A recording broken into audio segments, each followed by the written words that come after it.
네, 오늘 이 저녁 시간 함께 읽을 하나님의 말씀 시편 24편 3절에서 5절까지의 말씀입니다. 시편 24편 3절에서 5절까지의 말씀 3절밖에 되지 않아서 오늘 여러분들과 제가 한 목소리로 이 말씀 다 같이 읽도록 하겠습니다. 시편 24편 3절의 말씀부터 읽도록 하겠습니다. 여호와의 산에 오를 자가 누구며 그의 거룩한 곳에 설 자가 누구인가? 곧 손이 깨끗하며 마음이 청결하며 뜻을 허탄한 데 두지 아니하며 거짓 맹세하지 아니하는 자로다. 그는 여호와께 복을 받고 구원의 하나님께 의를 얻으리니. 아멘. 오늘 이 저녁 시간 함께 나눌 하나님의 말씀 제목은 열매 맺는 삶을 통한 성소의 입장이라는 제목을 가지고 우리가 이 말씀 한번 나눠보도록 하겠습니다. 네, 시편 24편을 저희가 읽었는데요. 여전히 이 시편 24편 누구의 시일까요? 다윗의 시입니다. 이제 다윗만 계속 나오다 보니까 시편 전체를 다윗이 지은 줄 알 것 같습니다. 네, 시편 오늘 다윗의 시편 중에서 이 시의 양식, 우리가 예전에도 한번 한 적이 있었던 성소 입장시라는 양식을 가지고 있습니다. 성소 입장시, 예전에도 제가 한번 말씀을 드렸는데 다시 한번 설명을 드리자면은 이스라엘에서는요, 예루살렘 성전에 들어가기 전에 한 가지 의식이 있었습니다. 그게 뭐냐? 성문 앞을, 예루살렘 성전 앞을 지키는 문지기나 성전 앞에 서 있던 제사장들이 성전에 들어와 하나님의 예배, 하나님의 제사에 참여하고자 하는 자들에게 질문을 합니다. 그리고 그 질문에 올바른 대답을 한 사람들은 성소 안으로 들여보내고 올바른 대답을 하지 않는 자, 머뭇거리는 자, 조금 억지로 거짓으로 대답을 하는 자, 그런 사람들은 성소, 예배를 드리는 그 성소에 출입시키지 않았다는 겁니다. 왜 그 예배에 들어갈 자와 들어가지 못할 자를 구분했냐? 예배의 자리, 그리고 제사의 자리는요, 단순히 한 가지 의식으로 치러지는 것이 아니라 그곳에 거룩하신, 그리고 살아계신 하나님의 임재가 함께한다라는 것을 이스라엘 백성들은 알고 있었습니다. 하나님의 임재가 그 자리에 딱 함께 하시는데 나에게 죄가 있거나 내가 잘못 살아왔거나 내가 악한 마음을 품고 있다면은 나는 그 예배의 자리, 제사의 자리에서 죽임을 당하거나 죽임에 준하는 벌을 받을 수도 있기 때문에 제사장들은, 그리고 문지기들은 이러한 사태를 미연에 방지하기 위하여 성전에 들어오는 사람들에게 특정한 몇몇 질문을 통하여 이 예배에 참석할 수 있는 거룩하고 의로운 사람들을 구분하는 것이 바로 이스라엘의 예배에 앞선 한 가지 의식이었다고 합니다. 다윗은 이 의식을 자기의 기도에 녹여냅니다. 원래는 두 사람이 나옵니다. 질문하는 자가 나오고 대답하는 자가 나와야 하지만 다윗은 이 기도에서 자문자다, 스스로 묻고 스스로 대답함을 통하여 어떤 자가 하나님의 성전, 하나님의 거룩한 임재가 함께하는 예배의 자리에 참석할 자격이 있는지에 대해서 오늘 우리에게 알려주고 있는 것입니다. 자, 그렇다면 우리가 성경 말씀을 한 절 한 절 찾아보면서 다윗이 성전 입장시를 통하여 우리에게 알리고자 하시는 것이 무엇인지 한번 알아보도록 하겠습니다. 먼저 24편 3절입니다. 여호와의 산에 오를 자가 누구며 그의 거룩한 곳에 설 자가 누구인가? 여기서 다윗은 예루살렘 성전을 두 가지로 표현했습니다. 첫 번째가 바로 여호와의 산, 그리고 두 번째가 그의 거룩한 곳.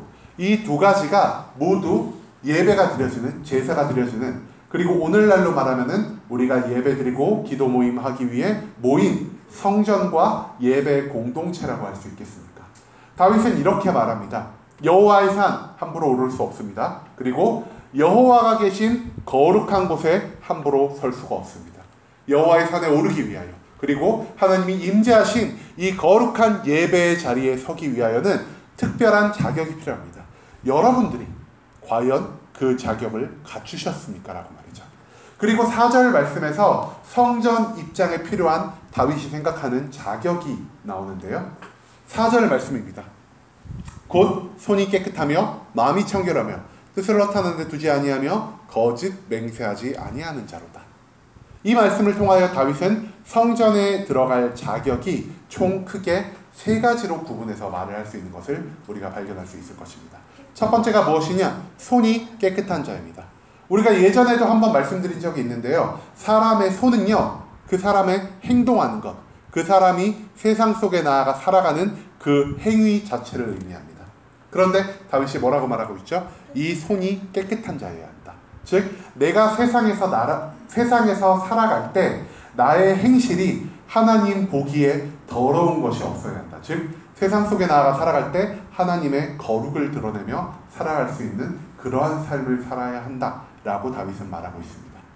또한 두 번째로 다윗은 이것을 강조합니다. 두 번째, 마음이 청결해야 한다라고 말이죠.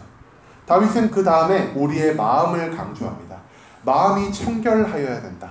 마음에 거짓된 것이 없어야 되고, 꾸미는 것이 없어야 되고, 가식적인 것이 없어야 되고, 위선적이 없어야 한다. 즉, 솔직한 마음, 있는 그대로의 마음을 가지고 올 때, 있는 그대로의 마음이 아주 더러운 마음이 아니라 아주 깨끗한 마음, 청결한 마음. 하나님 앞에서 청결한 마음이 무엇이겠습니까? 하나님을 사랑하며 하나님을 바라보며 내 마음에 악한 것을 품지 않고 오직 하나님에 대한 거룩과 사랑만을 품고 살아가는 자가 하나님 앞에서 마음이 청결한 자가 아니겠습니까? 그렇기 때문에 다윗은 행동의 깨끗함, 행동의 거룩함을 말한 이후에 바로 마음이 하나님 앞에서 온전한 자, 하나님 앞에서 진정성 있는 마음으로 거룩과 사랑을 마음에 담고 나아가는 자가 바로 예배에 참석할 수 있는 자격을 가졌다라고 말하고 있습니다. 세 번째로 다윗이 무엇을 말하느냐? 뜻을 허탄한 데 두지 아니하며 거짓 맹세하지 아니하는 자로다. 우리의 입에서 나오는 말은요, 가장 먼저 어디에서 출발을 하죠? 우리의 머리에서 출발합니다. 우리가 생각한 것이 바로 입을 거쳐서 나오게 되죠. 그렇기 때문에 다윗은 이렇게 말합니다. 뜻을 허탄한 데 두는 자는 거짓된 말을 할 수밖에 없는 자다. 그렇기 때문에 우리의 입에서 나오는 그 말이 거짓되지 않은 자, 그리고 이 거짓된 말을 만들어내는 허탄한 뜻을, 허탄한 생각을 품지 않는 자가 바로 하나님의 예배에 참석할 온전한 자격을 갖춘 자다라고 다윗은 우리에게 알리고 있다는 겁니다. 다윗은 24편 4절의 말씀을 통하여 총 세 가지를 강조합니다. 행동, 마음, 말, 세 가지가 바로 그것입니다. 그런데요, 우리가 이전의 시편 말씀을 계속 찾아보면서 우리가 말의 중요성 그리고 행동의 중요성에 대해서 한 번씩은 언급을 한 적이 있습니다. 말은 무엇이라고 제가 말씀드렸냐? 그 사람의 정체성을 상징한다고 말씀드렸습니다. 그 사람이 악한 말, 거짓된 말, 남을 속이는 말을 한다면은 그 사람이 그리스도인으로 불릴 수 없을 것이다. 그리스도인들이 입 밖으로 내어야 하는 말은 무엇이냐? 위로의 말, 사랑의 말, 희망과 소망의 말을 전달하며 살아야 한다. 우리의 말은 우리의 정체성을 상징하기에 우리가 항상 입에서 나오는 것에 조심해야 한다라는 것을 말씀드린 적이 있던 것 같습니다. 그리고 두 번째, 제가 행동에 대해서도 말씀드렸습니다. 말이 우리의 정체성을 상징한다면 행동은 우리가 믿고 살아가는 그 자체를 증거한다라고 말씀드렸습니다. 말로 아무리 좋은 것을 떠들고 말로 아무리 사랑과 거룩을 외쳐도 그 사람의 행동이 그 사람의 말을 따라가지 않는다면은 그 사람은 그 사람이 말하는 것을 온전히 믿지 않는다는 것이죠. 그렇기 때문에 이전의 시편 말씀을 통해서 제가 여러분들께 강조드린 것이 무엇이냐? 우리가 입술의 사람으로만 살아가지도 말고 행동의 사람으로만 살아가서도 안 된다. 말과 행동이 일치되는 삶을 살아갈 때 그 삶을 하나님께서 진정 기쁘게 여기시고 연락하시는 삶이 될 것이다라고 말씀드렸습니다. 그런데 다윗은요, 여기에 한 가지를 더 추가합니다. 바로 마음, 깨끗한 마음을 추구한다는 것이죠.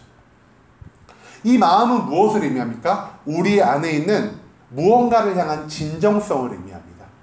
우리가 진정성이 없이도 우리는 행동할 수 있습니다. 저도 어렸을 때 친구들이랑 싸우면요, 그 친구가 너무 밉습니다. 친구를 한 대 더 때려줄 걸, 저놈한테 욕을 한 번 더 할 걸 이러면서도 옆에 선생님이 계시고 너네 빨리 서로 화해해 이러니까 마음에도 없으면서 어떻게 하죠? 미안해, 친하게 지내자. 친하게 지낼지도 않을 건데 앞으로. 진정성이 없어도 우리 행동이 나올 수 있다라는 것이죠. 그런데 하나님이 원하시는 것이 무엇이냐? 너희의 말에 너희의 행동에만 신경 쓸 것이 아니라 너희의 입에서 나오는 말과 너희의 손을 통하여 벌어지는 그 행동들에 너희의 마음이 담겨야 한다라고 말하고 계신다는 것입니다. 말은 진정성입니다. 이 진정성이 없이 우리가 행동하고 말할 수도 있지만 이 진정성이 없이 하는 행동과 진정성이 없이 하는 말은 종국에 가서 그 한계를 드러내기 때문에 다윗은 마음과 말과 행동이 하나가 되는 삶을 살아갔대. 그것도 마음과 말과 행동이 오직 하나님만을 사랑하며 하나님만을 바라보며 하나님의 거룩과 사랑을 나의 마음과 말과 행동을 통해 온전히 나타내는 삶을 살아갈 때 그러한 자가 바로 하나님의 임재가 함께하는 거룩한 예배 자리에 참석할 자격을 갖춘 자다라고 우리에게 전하고 있는 것이죠. 여러분, 이것을 나무로 우리가 생각을 해봅시다. 나무라고 생각을 한다면 마음은요, 우리의 뿌리일 것입니다. 그리고 줄기는 무엇이 될까요? 줄기는 행동이 될 것이고 가지는 우리의 말이 될 것입니다. 만약에 우리가 말과 행동은 너무나 거룩하고 아름다운 삶을 사는데 우리의 마음이 없어서 나무의 뿌리가 썩었다고 생각을 해봅시다. 당장 며칠 동안은 그 나무가 되게 튼튼하고 건강해 보일 수 있을 겁니다. 왜냐하면 아직 줄기도 살아있고 가지도 살아있을 것이기 때문에. 하지만 뿌리가 썩어 있는 나무는요, 양분을 온전히 흡수하지 못하고 물을 온전히 흡수하지 못할 것입니다. 뿌리에서 온전한 영양분이 줄기와 가지로 공급되지 않으면 그 줄기와 가지는 금방 며칠을 지나지 않아서 마르고 힘이 없어지고 곧 죽어버릴 것이라는 것이죠. 자, 그렇다면 우리가 마음은 하나님께로 온전히 향해 있고 입으로도 거룩한 말을 하지만 행동을 통해서는 내가 죄악된 행동을 계속한다라고 생각을 해봅시다. 뿌리에서 아무리 좋은 것을 줄기를 통해 가지로 공급하려 할지라도 줄기 자체에서 이미 줄기가 썩어서 그 영양분을 온전히 흡수하지 못하고 흡수된 영양분이 오히려 나무를 더 부패하게 만들고 나무를 더 병들게 만든다면은 그 나무가 어찌 열매를 맺을 수 있겠습니까? 마지막으로 우리의 마음과 우리의 행동이 온전히 하나님을 향해 있는데 우리의 말이, 우리의 입에서 나오는 말이 저주와 시기와 비방과 질투의 말을 한다라고 생각을 해봅시다. 그러면 어떻게 될까요? 뿌리가 영양분을 공급을 해줄 겁니다. 줄기 또한 영양분을 온전히 빨아들여서 가지까지 영양분을 공급을 해주려고 할 것입니다. 하지만 가지가 썩어 있습니다. 가지가 불에 타 있고 가지가 반쯤 잘려 있기 때문에 줄기와 뿌리에서 마음껏 퍼올리는 그 영양분을 가지의 끝까지 전달할 수 없기 때문에 그 나무도 역시 열매를 맺지 못하는 삶을 살아갈 것입니다. 우리의 신앙의 나무가 온전히 열매를 맺기 위해서는 이 세 가지 중 한 가지라도 부족하면은 열매 맺는 삶을 살 수 없다라는 것을 다윗은 강조하고 있다는 것이죠. 우리의 뿌리가 된 우리의 마음이 온전히 하나님만을 바라보며 진정성이 있는 마음을 가져야 하고 줄기된 우리의 행동이 하나님 앞에서 항상 거룩과 사랑의 삶을 나타내며 살아야 할 뿐 아니라 가지로 대변되는 우리의 말이 하나님의 사랑과 하나님의 위로와 하나님의 소망과 희망을 선포하며 살아갈 때 그제서야 그 모든 것이 합력하여서 우리 삶에 무엇을 맺게 되죠? 열매를 맺게 됩니다. 그리고 이 열매를 우리는 무엇이라고 부르냐? 삶을 통하여 하나님께 드려지는 예배라고 불리게 된다라는 것이죠. 여러분, 하나님은요, 단순히 우리의 예배만을 즐겨 받으시는 분은 아닙니다. 우리가 예전에 가인과 아벨의 이야기, 가인과 아벨의 제사 이야기를 통해서도 한번 이야기를 나눈 적이 있지만 하나님은요, 예배를 받으시기 전에 그 사람의 삶을 먼저 받으신다라는 것을 제가 말씀드린 적이 있을 것 같습니다. 가인과 가인의 제사는 받지 않으시고 아벨과 아벨의 제사를 받으신 하나님, 즉 하나님은 제사를 받기 전, 예배를 받기 전 우리가 삶 속에서 하나님 앞에 얼마나 아름다운 일상의 예배, 삶의 열매를 맺었는지 그것을 먼저 보시기를 즐겨 하신다는 것이죠. 그렇기 때문에 우리는요, 단순히 예배당 안에서만 드려지는 예배에 집중하면 안 될 것입니다. 우리의 일상 속에서 드려지는 나의 마음과 나의 행동과 나의 입술에서 나오는 말을 통하여 드려지는 일상의 예배에 우리가 조금 더 집중할 필요가 있다는 것이죠. 그리고 일상의 예배, 삶의 예배라는 열매를 맺기 위해서 우리에게 필요한 것이 무엇이라고 다윗은 말하고 있냐? 우리의 마음, 우리의 행동, 우리의 말, 이 세 가지가 한 가지도 빠짐없이 완벽하게 하나를 이루었을 때 그제서야 우리는 나의 삶을 통하여 하나님에게 삶의 예배를 드릴 수 있을 것이고, 내가 하나님 앞에 삶의 예배를 온전히 드린 이후에야 하나님은 나의 예배를 온전히 기쁘게 받아주실 것이다라고 다윗은 말하고 있다는 겁니다. 여러분, 우리의 예배가, 우리의 기도가 단순히 예배 공동체 안에서의 예배와 기도로 끝나지 않기를 소망합니다. 우리의 예배, 진정한 우리의 예배는 우리의 삶의 자리에서 우리 마음과 행동과 입술에서 나오는 모든 말을 통하여 하나님이 기뻐 받으시는 예배로 삶을 온전히 드려야 할 것입니다. 우리가 말과 행동과 마음을 통하여 온전히 완성된 삶의 예배라는 열매를 맺었을 때 하나님은 그때 우리가 함께 모여드리는 예배를 진정으로 기뻐 받아주실 것이고, 우리의 예배를 통해 자신의 임재를 우리에게 나타내시며 언제나 우리와 함께하며 언제나 우리에게 힘주시며 언제나 우리에게 복에 복을 더하실 것이라는 것을 믿고, 우리가 삶 속에서의 예배를 드리며 살아가는 그 모든 것에 우리가 조금 더 집중할 수 있는 순복음 함께하는 교회 모든 성도님들 되시길 간절한 마음으로 소망하겠습니다.